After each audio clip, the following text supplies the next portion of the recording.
कृष्णाची शिष्टाई दुर्योधन ठरवी वर्त कृष्णाची शिष्टाई ती दुर्योधन ठरवी वर्त नवती महायुद्धाचा वाजती कुरुक्षेत्रात नवती महायुद्धाचा वाजती कुरुक्षेत्रात महायुद्धाच्या वाजती कुरुक्षेत्रात मृत्यूच्या खाईमध्ये सृष्टीचा आतांक सद्विचार दुर्वृत्तीचा संघर्ष सनातन साचा हा प्रवास किसूडाचा थांबणार आता नाही त्रैलोक्य देतसे द्वारी थांबणार आता नाही त्रैलोक्य देतसे द्वारी. प्रसंग असा होता, कौरव पांडवांच्या युद्धाची निश्चिती झाली. भगवान गोपाल कृष्णाच्या शिष्टाईला दुर्योधनाने वाटाण्याच्या अक्षदा लावल्या. जे भगवंताच्या मनात होतं तेच भगवंताला करून घ्यायचं होतं. दुर्योधनाने नकार दिला. युद्धाची निश्चिती झाली. कौरव पांडवांचं युद्ध होणार आणि युद्ध होणार. युद्धाची तारीख निश्चित झाली आणि आपापली शक्ती वाढवावी ह्या उद्देशाने दोन्हीही पक्ष कामाला लागले. कसे? जसे 2 मेच्या आधी लागलेले होते. पंढरीनाथ महाराज की युत्या, आघाड्या, बाहेरून पाठिंबा, आतून पाठिंबा, सगळे प्रकार कशी आपली शक्ती वाढवता येईल. आणि पांडवांच्या असं लक्षात आलं, विष प्रयोगाच्या वेळेला भीमसेन पाताळात म्हणजे नागलोकात गेला होता. तिथे त्याचा विवाह एका नागकन्येशी झाला आणि तिथे त्याला एक मूल सुद्धा झालं होतं. तो पराक्रमी आहे अशी पाताळातनं वार्ता पृथ्वी तलावर म्हणजे मर्त्य लोकांमध्ये आलेली होती. विचार आला त्यालाही युद्धाला बोलवावं का. संमतीने असं ठरलं बोलवायला काही हरकत नाही. मग आता बोलवायचं कसं? सहाया लागी अर्जुन वीरा निमंत्रिती आवर्जुन शरसाई पत्र लिहून त्रिकांड बभ्रू लागू. पत्र लिहिलं, धनुष्य बाणाच्या त्या बाणाच्या टोकावरती लावला आणि तो बाण पाताळात पाठवला. कुठे पोहोचला? सरळ नागलोकामध्ये वासुकीच्या ऑफिसमध्ये. पंढरीनाथ महाराज की जय. तिथे आलेला तो बाण आणि त्या बाणाला लागलेलं ते पत्र पाहिलं वासुकीनी. खाली भीमसेन अशी सही होती. अरे आपल्या मुलीचं पत्र आहे म्हणून ते पत्र घेतलं, तिला आवाज दिला आणि ते पत्र तिच्या सुपूर्द केलं. आपल्या नवऱ्याचं पत्र आलेलं आहे म्हटल्यानंतर तिलाही आनंद झाला की अजून मला विसरलेले नाहीत. आणि ते पत्र वाचायला तिने सुरुवात केली. त्या पत्रात लिहिलं होतं की आपला जो वीर असा मुलगा आहे त्याला आमच्या मदतीला मृत्यूलोकामध्ये पाठवा. बाकी बराच तपशील होता. आपल्या कामाचा एवढा आहे म्हणून तेवढं सांगतो. मग हा त्रिकांड बब्रू होता कोण? याचं नाव होतं बब्रू आणि त्याच्या मागे त्रिकांड असा शब्द लागला होता जे त्याचं सामर्थ्य होतं. आपण पत्रात लिहिताना पूर्वी राजमान्य राजर्षी लिहायचो, पण तो राजमान्यही नसायचा आणि राजर्षी पण नसायचा, पण लिहावं लागतं. त्रिकांड बबरूच्या बाबतीत असं नव्हतं. तो त्रिकांड म्हणजे त्याच्याजवळ एक 3 कांडांचं असं अस्त्र होतं. मग हा त्रिकांड बबरू कोण? कवी वर्णन करतात. त्रिकांड बबरू होता दिव्य असा पुत्र भीमसेनाचा, नातू वासुकीचा सागर भासे जणू अनर्थाचा.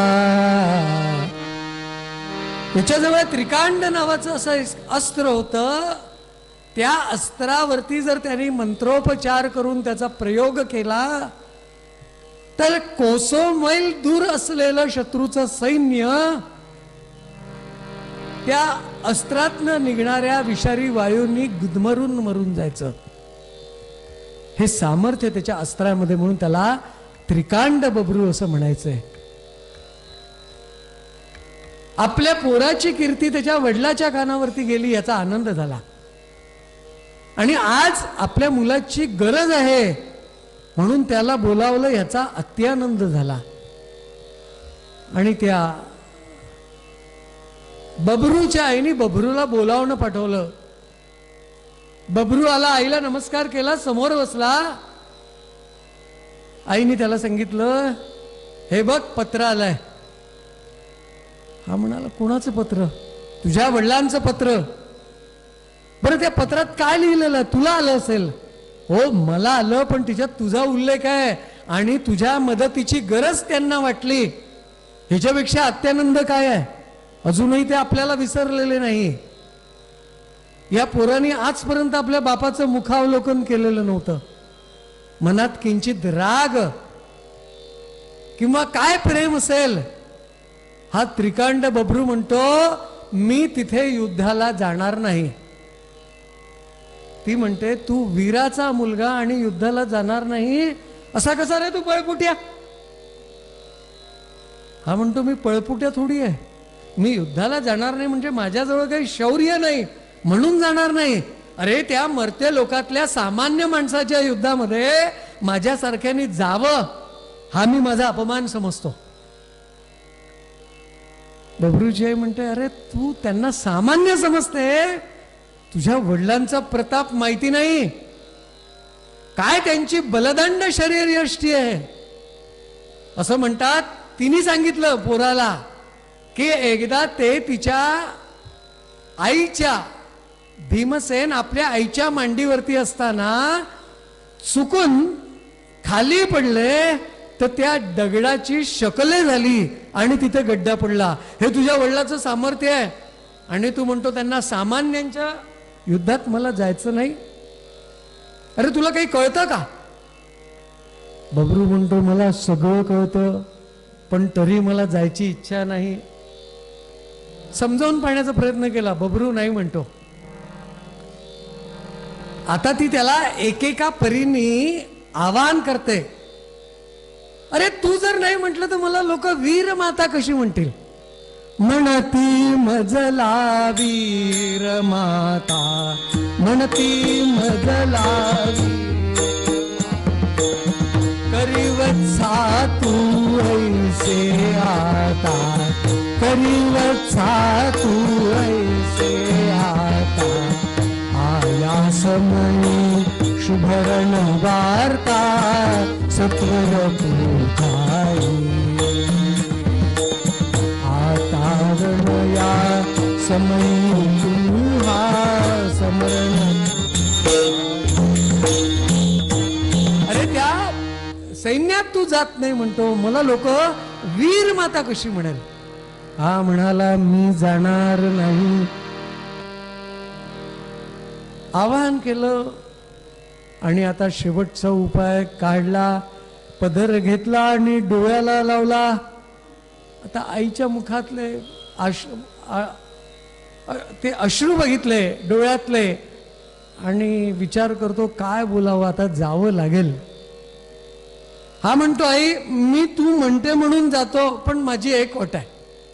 काय अट ही आहे की तिथे गेल्यानंतर मी दोन्ही सैन्यांचं अवलोकन करेल आणि जे सैन्य मला कमजोर वाटेल त्या सैन्याच्या बाजूने मी लढणार, तुला चालेल? ही विचार करते. आतापर्यंत नाही नाही म्हणत होता, आता निदान जातो म्हणतो. एकदा तिथे गेला की शेवटी बापाकडेच जाणार, दुसरीकडे कुठे जाणार. पंढरीनाथ महाराज की जय. निश्चित झालं जायचं. त्रिकांड बभ्रू मर्त्यलोकी येऊन वडिलांस करीती नमन. पांडवे अति आदरून योग्य स्थानी बसविले.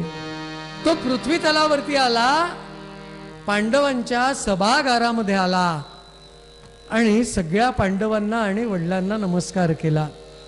पांडवांनी त्याचा आदर सत्कार केला, त्याला बसवलं, क्षेम कुशल विचारलं आणि हा युद्धाला आला याचा आनंद झाला. यांनी तोपर्यंत मी काय कुठून लढणार फक्त अवलोकन चालू होतं. बराच वेळ चर्चा झाली. सगळी मंडळी, पांडव मंडळी प्रत्येक जण आपापल्या कामाला लागून गेली आणि त्यानंतर भगवान गोपाल कृष्ण तिथे आले. भगवान गोपाल कृष्णाची नजर या त्रिकांड बभ्रूवरती पडली. साधारणतः सामान्य माणूस कळवळणारा, पण ह्या पांडवांच्या सभेमध्ये वळवळणारा तो माणूस बघितला आणि गोपाल कृष्णाला नवलवटलं. हे कुठलं ध्यान आलं म्हणाले.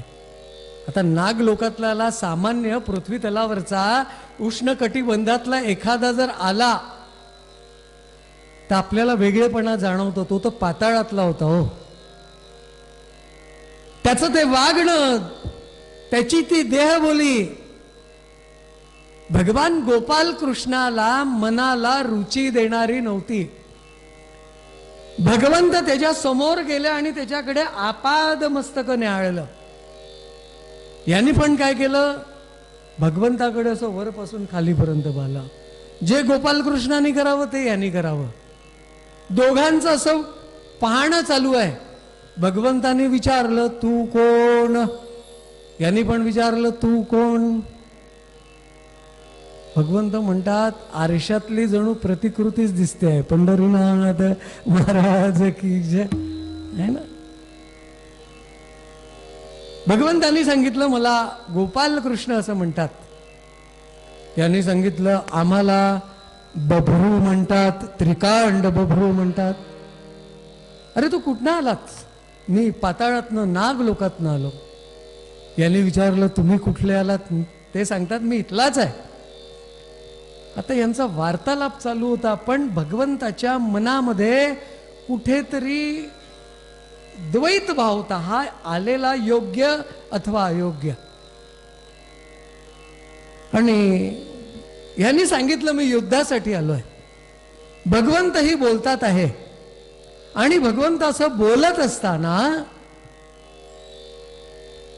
भगवंतानी आपलं युद्धाचं कारण सांगितलं. सगळी इतिहास त्याला समजावून दिला आणि तो इतिहास समजावल्यानंतर आता काय करायचं. भगवंत म्हणतो खरं म्हणजे तू किती वीर आहे मला माहिती आहे बभ्रू, पण तुझ्या शौर्याची इथं काही किंमत नाही रे. तू आलाच कशाला? आता याचा अंतःकरण सुखावलं की कोणीतरी मला ओळखणारा मिळाला. तो बभ्रू म्हणतो मी माझ्या आईला हेच सांगत होतो, पण ती ऐकेल तेव्हा ना. मग आता एक काम कर, आला ना तू, आला भेटला, आता वापस चालला जा. बभ्रू म्हणतो आता आलोच आहे, युद्ध होणार आहे, तर युद्ध पाहायला काय गेलं? आता ह्याची जायची इच्छा नाही आहे. आणि काय रे तू कोणाकडनं लढणार? भगवंताने विचारलं. पांडवांकडनं. बभ्रू म्हणतो नाही, मी माझ्या आईला शब्द दिला या पृथ्वी तलावरती होणारं जे युद्ध आहे ना, ते युद्ध माझ्यासाठी पहिल्या दिवसाच्या पहिल्या प्रहरामध्ये 1 तासात संपणारं युद्ध आहे.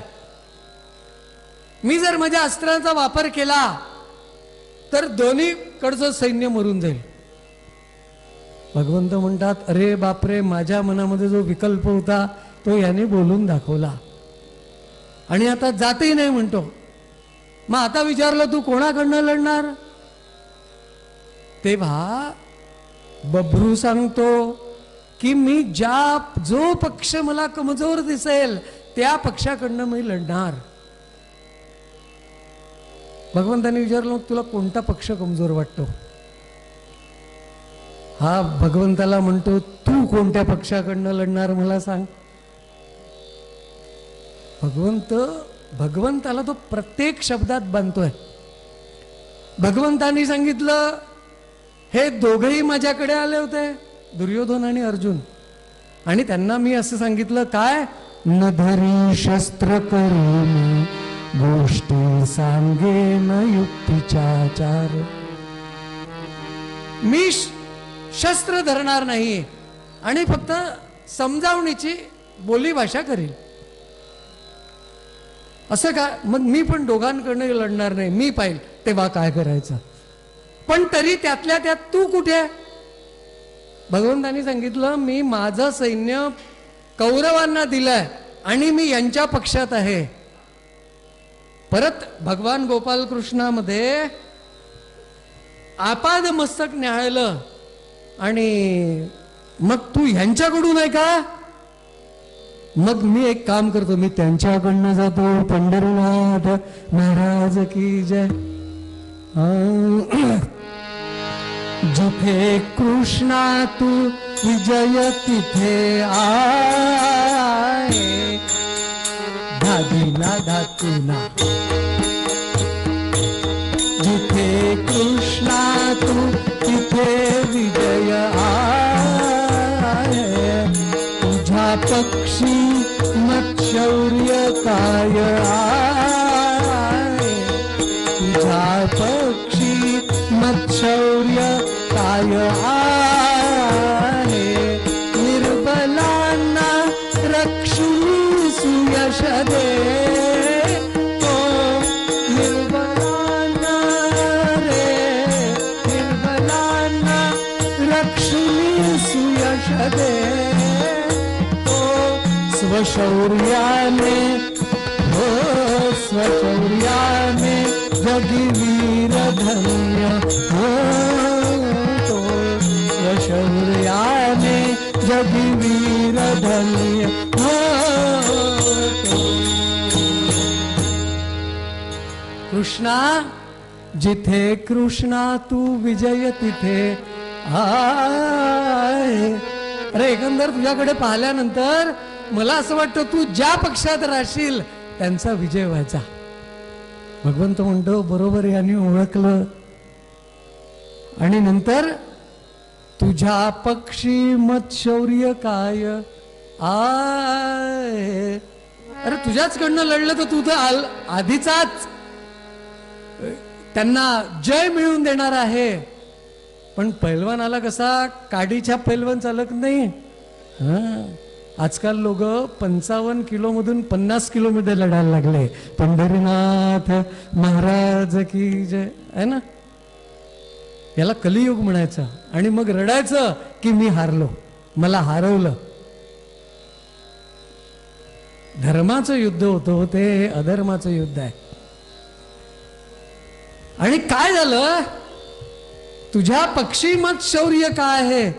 अरे तुझ्याकडे पाहून असं वाटतं की निर्बलांना तू यश प्राप्त करून देतो आणि स्वशौर्याने जगी वीर धन्य होतो. मी माझं शौर्य काय आहे ते मी माझ्या वडिलांनाही दाखवेल आणि तुलाही दाखवेल. भगवंत विचार करायला लागले आता काय करावं. हा जातेही म्हणत नाही आणि तिकडेही जाते. आणि माझं वचन काय आहे, परित्राणाय साधूनां विनाशाय च दुष्कृतां. मग माझं कार्य मी करायचं कसं. मग या कार्यामध्ये कोणी आला मग त्याच्यासाठी साम दाम दंड भेद सगळं चालतं. एवढं चालायचा विचार केला आणि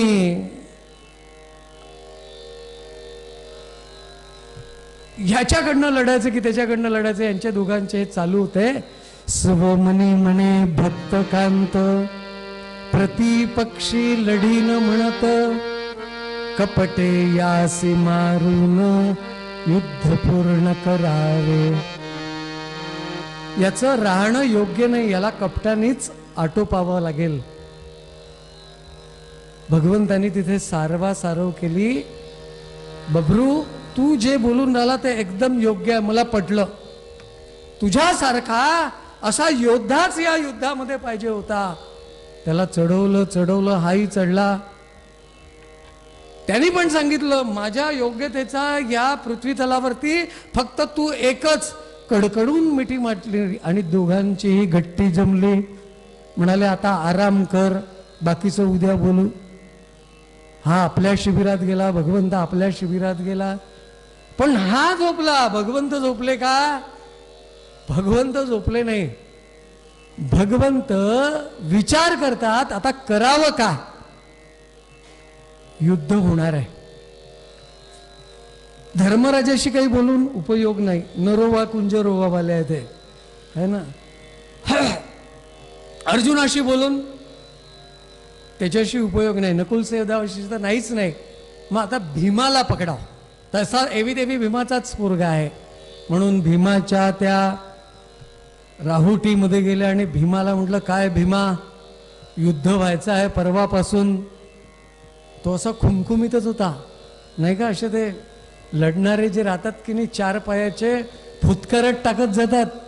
तिकडे जरी चार गल्ल्या समोर असला तरी याचा फुतकार टाकणंच चालू होता. मग अरे पण परवा युद्ध चालू होणार आहे.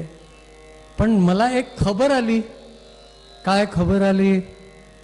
म्हणे, मला एक खबर आली की युद्धाच्या दिवशी पहाटे ब्राह्म मुहूर्तावरती तो दुःशासन, तो त्याचं महत्व वाढवलं. कोण? दुःशासन. हो तो काय करून राहिला? आला का? नाही आला नाही, येणार आहे परवा युद्धाच्या आधी. काय?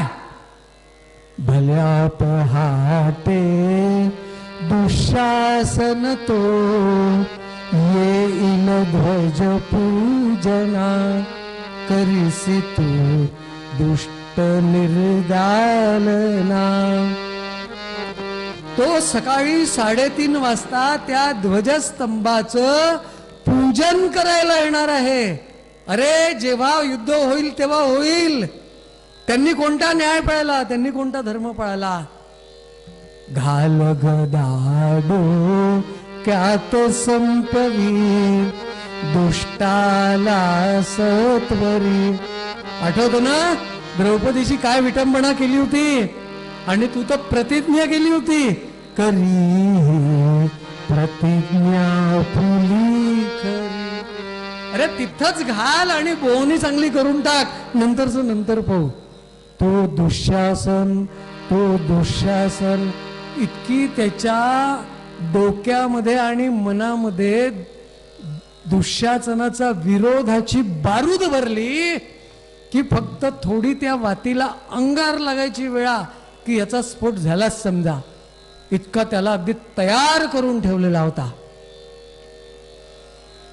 हा वाटच पाहत होता केव्हा एकदा 3:30 परवाचे वाजतात पहाटेचे आणि केव्हा मी जातो.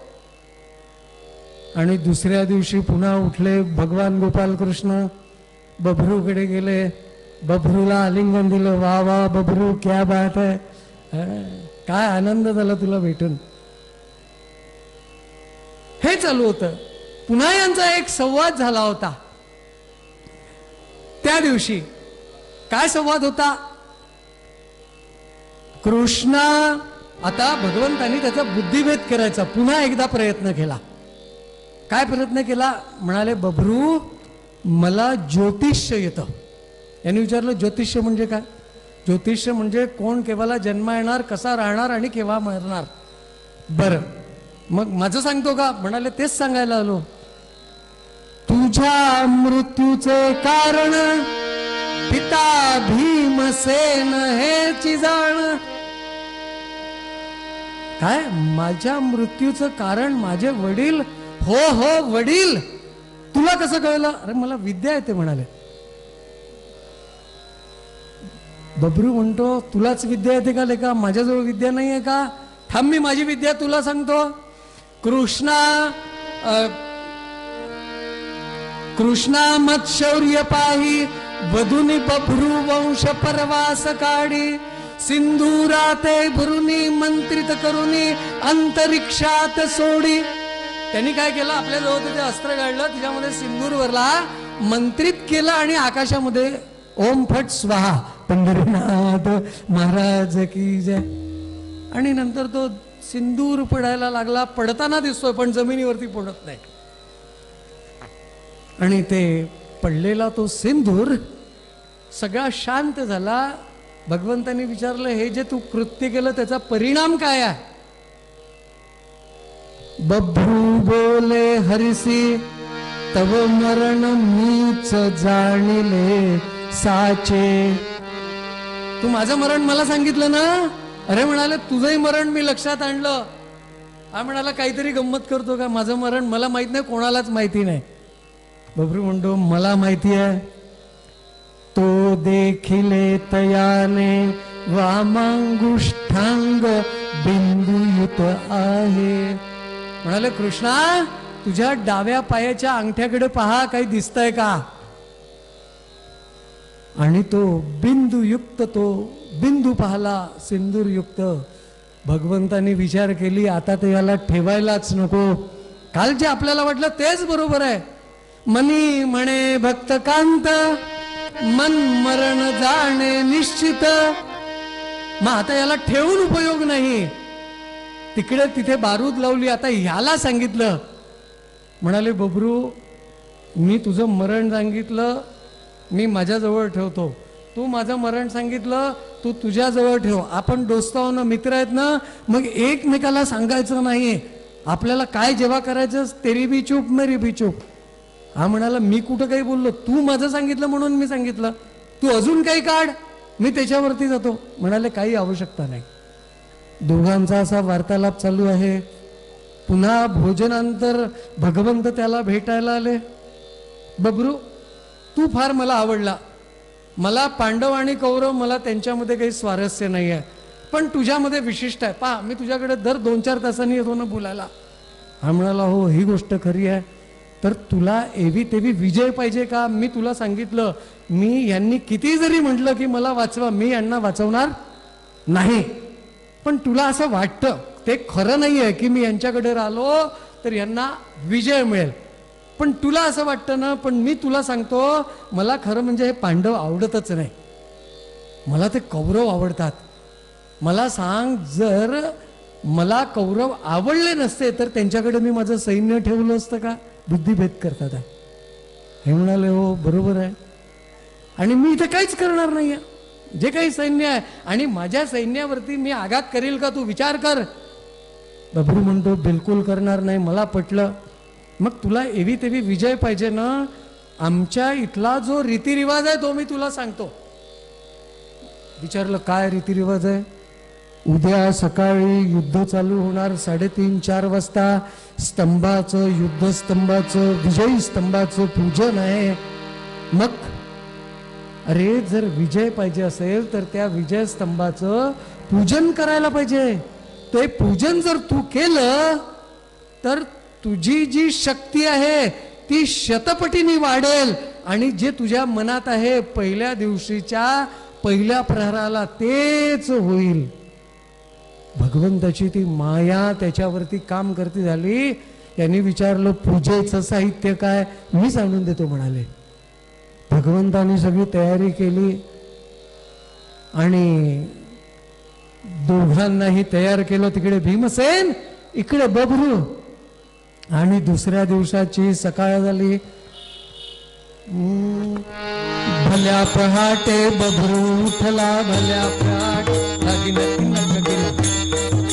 बबरू उठला, स्तंभाच्या पूजेला बसला. भल्या पहाटे बबरू उठला, स्तंभाच्या पूजेला बसला. भीमसेनही तिथे पोचला. ये बघ, भीमसेनही तिथे पोचला. पूजा साहित्य घेऊन बबरू तिथे मग तो आला. बबरू दिसला दुःशासन तो, बबरू दिसला दुःशासन तो, त्याच्या माथी गदा आणतो. त्याच्या माथी गदा हाणतो. आई गो किंकाळी आली, आई ग किंकाळी आली, त्याच्या डोके शकले झाले, डोक्याची त्या शकले झाली, डोक्याची त्या शकले झाली, डोक्याची त्या शकले झाली. आता बबरू आधी आला, स्तंभ पूजनाला बसला आणि काही वेळानंतर तो भीम फुत्कारतच आला.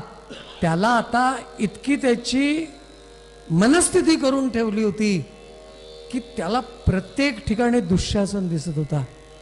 खरं म्हणजे मानसशास्त्रज्ञ आहे. उद्या जर मी तुम्हाला सांगितलं अमावस्येच्या दिवशी या मंदिरापासनं असणाऱ्या त्या पिंपळाच्या झाडाखालनं जर तुम्ही गेलात तर रात्री 2 वाजता उलट्या पायाची हडं तिथे दिसते. हे जर मी तुम्हाला रोज सांगितलं तर अमावस्येला दिसल्याशिवाय राहणार नाही. तुम्ही पहा आणि मला सांगा. पंढरीनाथ महाराज की है ना. मानसशास्त्र आहे. म्हणून मनोवैज्ञानिक लोक सुद्धा भगवंताला आपला देव मानतात. सगळे सायकियाट्रिस्ट. एक नागपूरचा आमचा सायकियाट्रिस्ट आहे, तो भागवत करायला लागला. पंढरीनाथ महाराज की जय. अशी त्याची मनाची तयारी केली. बभरू पूजेला बसलेला आहे. भीमसेन तिथे आला आणि त्याला तो बभरू दुःशासन दिसला. काही मागचा पुढचा विचार केला नाही. गदा घेतली आणि त्याच्या डोक्यात हाणली. त्या डोक्याची शकले झाली आणि आई गो म्हणून अशी किंकाळी मारली. आवाज ओळखला भीमसेनेनी. आई गो किंकाळी ऐकता भीम धावला तेव्हा, तात म्हणून हाक मारिली, विचारी तो बभरूला. हा बभरूच्या जवळ गेला आणि अरे तू बभरू आहेस का? हा म्हणाला बाबा हो मी बभरू आहे. अरे पण भीम दुःशासन इथे येणार होता. म्हणाले दुःशासन येणार होता का? म्हणाले बाबा तुम्ही इथे कसे? त्याने सांगितलं मला गोपाल कृष्णाने सांगितलं. म्हणाले बरोबर आहे. कपटी केशवा दिसशी तू मला, तव कृती घृणे घात झाला. मरण माझे ते भीम हस्तकी, असे तेही ते कसेही ते टळी. अरे तू जे बोलला होता ते बरोबर होतं, पण तू मला कपटाने मारलं केशवा, एवढं लक्षात ठेव. भगवान गोपाल कृष्णाने कपट केलं हे जेव्हा त्या भीमसेनाने ऐकलं, संतापाने भीम थरथरे, संतापाने भीम थरथरे, संतापाने कृष्ण समोरी आला, कृष्ण समोरी आला. भीमाला मग शांत करून तो, भीमाला मग शांत करून तो, विचारितो बभरूला इच्छा शेवटची काय, इच्छा शेवटची काय. तो भीम संतापाने थरथरत आला. कृष्णा तू हे काय केलंस? भगवंत शांत चित्ताने त्या भीमासमोर आले. भीमाच्या खांद्यावरती हात ठेवला. त्या बभरूकडे पाहिलं. भीमाला शांत केलं. त्या बभरूच्या डोक्याची झालेली शकल एकत्रित केली. त्याच्यामध्ये थोडा बहुत जीव ओतला असं म्हणायला हरकत नाही. आणि मी जे केलं ते काय केलं हे सगळं वर्णन भीमसेनाला केलं. म्हणाले भीमा तुला तुझा पुत्र प्रिय आहे यात काही संशय नाही, पण वीराला त्यापेक्षा त्याची प्रतिज्ञा ही श्रेष्ठ आहे. मी तुला तुझ्या प्रतिज्ञेची आठवण करून दिली. एवी तेवी जन्माला आलेला प्रत्येक मरणार आहे, परंतु तू असं समज की ह्या बभरूचं मरण इथे लिहिलेलं होतं म्हणून तो नागलोकातनं इथे आला, कारण की त्याच्या प्रारब्धात असलेली गोष्ट ही होती. युद्ध पाहिजे ही कोणाची इच्छा? भीम म्हणतो माझी इच्छा. मग बरोबर आहे ना, मी काय करतो हे तुला माहिती आहे ना. अरे माझ्या कारणामुळे जर याला मरण येत असेल आणि ते रणांगणात येत असेल तर तशी त्याला मुक्ती आहे, पण मी तिथे असताना मरण आलं तर याला सद्गती आहे. आणि भीमाला शांत केल्यानंतर त्या बभरूकडे गेला. बभरू, तुझी शेवटची इच्छा काय आहे तेवढी मला सांग. हा सगळा प्रकार शांततेने त्या बभरूनी ऐकला. तोही वीर होता हो. तो म्हणाला, मी आता युद्धाला आहे ना, मागत असे प्रभू तुझला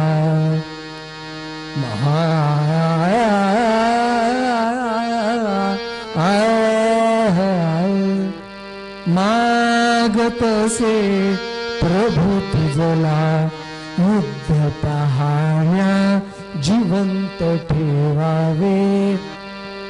देवा, मी इथे हवी तवी आलो आहे, युद्धासाठी आलो ना. मी युद्ध बघावं ही माझी अंतिम इच्छा आहे. भगवंत म्हणाले तथास्तु. अहो, जो ज्याची आवड जी असेल त्याप्रमाणे होता. आपण बघतो ना, हे सगळे क्रिकेटर्स जे असतात संन्यास घेतल्यानंतरही आपल्या फार्म हाऊस वरती राहत नाही. जिथे कुठे मॅच असेल त्या मॅचला जातात आणि 2 पैसे जर कमवायचे असेल तर कॉमेंट्री करतात. पंढरीनाथ महाराज की जय. हा म्हणाला मला युद्ध पाहायचं आहे. भगवंतानी तथास्तु म्हटलं. त्याचं ते शरीर गोळा केलं, एका झोळीमध्ये घातलं. बाजूला एक उंच वृक्ष होता पिंपळाचा, त्या वृक्षाच्या डोलीमध्ये ठेवलं आणि सांगितलं इथून तुला सगळं युद्ध दिसेल, पण माझी एक अट आहे. काय? युद्ध पाहायचं, तोंडातून शब्द काढायचा नाही. जे होईल ते बरोबरच आहे याची जाणीव असावी. हा म्हणतो मला काय हरकत आहे, मी युद्ध पाहायचा. युद्ध चालू झालं. त्या युद्धामध्ये हा 2दा ओरडला. एकदा केव्हा ओरडला? नरोवा कुंजरोवाच्या वेळेला. अधर्म अधर्म. भगवंताने तिथूनच पाहिलं, मी तुला काय सांगितलं, चुप बस. हा एकदम सावधान. आणि दुसऱ्यांदा ओरडला. कर्णाचा जेव्हा रथ चाक गळून पडलं आणि अर्जुनाला भगवंतानी सांगितलं मार बाण, तेव्हा ओरडला. भगवंतानी आवाज दिला येऊ का? तो म्हणाला नको. पंढरीनाथ महाराज की जय. युद्ध संपलं. भगवंतानी त्याला सद्गती प्राप्त करून दिली. सांगण्याचा उद्देश, पाताळात असलेला त्रिकांड बभरू विवाहाश्चोर्थ जननम अन्नम मरणमेवच, हे प्रत्येकाचं प्रारब्धामध्ये कुठे लिहिलं आहे ते ठरलेलं आहे. त्याप्रमाणे बभरूला इथे यावंसं वाटलं किंवा आणल्या गेलं किंवा तो आला आणि त्याला इथे येऊन मुक्ती प्राप्त झाली. मग अशी प्रत्येकाची जी दैवगती आहे, त्या पांडवांच्या आयुष्यामध्ये काय कमी प्रसंग आला का? आमचे सूरदास महाराज सुद्धा याच प्रस्तुत अभंगामध्ये प्रमाण देतात. पाचो पांडव धीर प्रतापी हात झोली धरे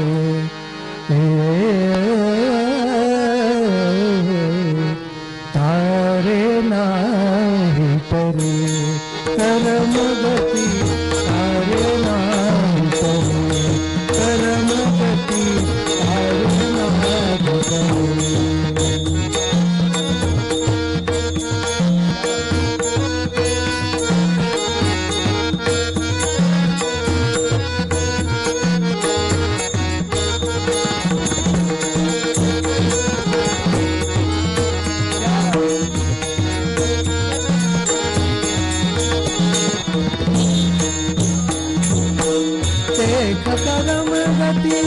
चकित सुर भयो देखा परम गति चकित सुर भयो प्रभु के चरण पकड़े करम गति प्रभु के चरण तुम पकड़े परम गति तारे नाहि तरे परम गति तारे नाहि तरे परम गति तारे नाहि